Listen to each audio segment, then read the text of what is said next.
Alors la démocratie aujourd'hui en Israël subit une sorte de crash test, puisque une majorité d'Israéliens souhaiterait que Benjamin Netanyahou quitte son poste de Premier ministre, souhaiterait voir du renouveau, du changement.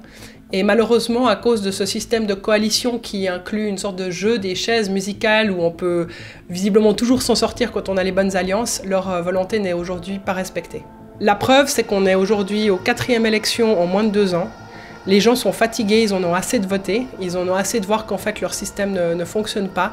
Et les Israéliens aujourd'hui ont véritablement besoin d'un renouveau.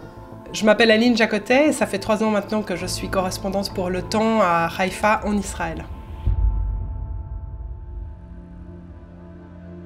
Le contexte dans lequel se tiennent ces élections du 23 mars 2021 est extrêmement chaotique sur le plan politique, puisque en fait c'est la 4e votation en moins de 2 ans. Les Israéliens sont véritablement lassés et exaspérés de devoir revenir aux urnes aussi régulièrement. Le problème, c'est que le gouvernement n'arrive pas à se mettre d'accord sur un budget et donc tout le monde est coincé, la coalition n'est pas formée. Et donc les Israéliens sont un peu dans les limbes sur le plan politique. Maintenant, sur le reste de l'actualité, l'heure est vraiment à l'optimisme en Israël avec la campagne de vaccination qui a extraordinairement avancé. Aujourd'hui, plus d'un Israélien sur 2 est vacciné et tout a rouvert.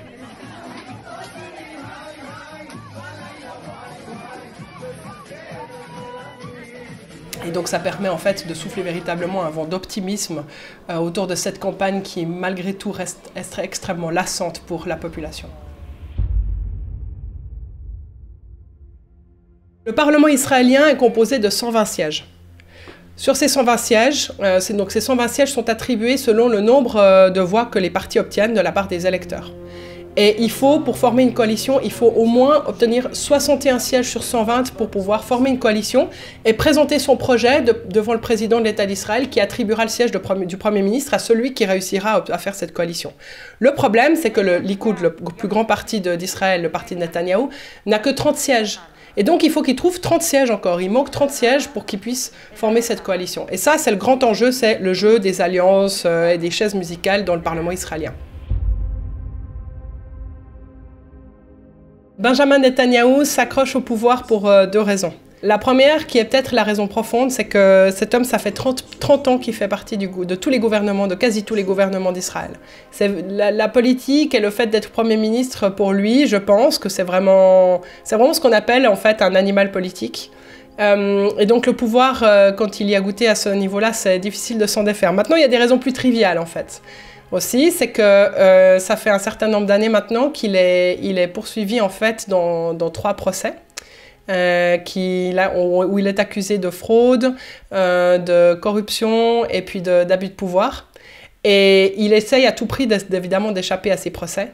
Et la seule manière pour lui d'échapper à ces procès, c'est de rester Premier ministre et d'essayer de faire passer une loi qui lui garantisse l'immunité. Parce qu'évidemment pour lui, c'est hors de question de quitter la vie politique pour se retrouver devant les juges. Alors Netanyahou, il est perçu véritablement en Israël comme un homme fort, comme un homme qui réussit à défendre le pays.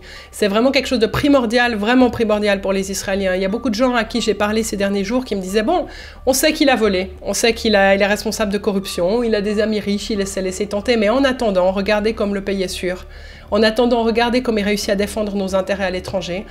Ces dernières semaines, on a vu par exemple, il y a eu la normalisation de certaines relations avec les pays arabes à travers les accords d'Abraham. Et ça compte énormément pour les Israéliens. Je pense que vraiment l'aspect sécuritaire est primordial et puis évidemment Netanyahou a joué là-dessus. Et puis, il est aussi perçu comme un homme qui prend quand même des décisions fortes et positives pour le pays. Par exemple, la campagne de vaccination, qui fait qu'aujourd'hui, dit-il, tout le monde regarde vers Israël avec envie. Je pense que c'est des choses, il sait jouer sur les émotions des électeurs, il connaît très très bien son pays. Et je pense que c'est la raison pour laquelle les gens l'aiment et l'apprécient, c'est parce qu'ils ont l'impression que personne à part Netanyahou n'est capable de défendre les intérêts sécuritaires notamment d'Israël.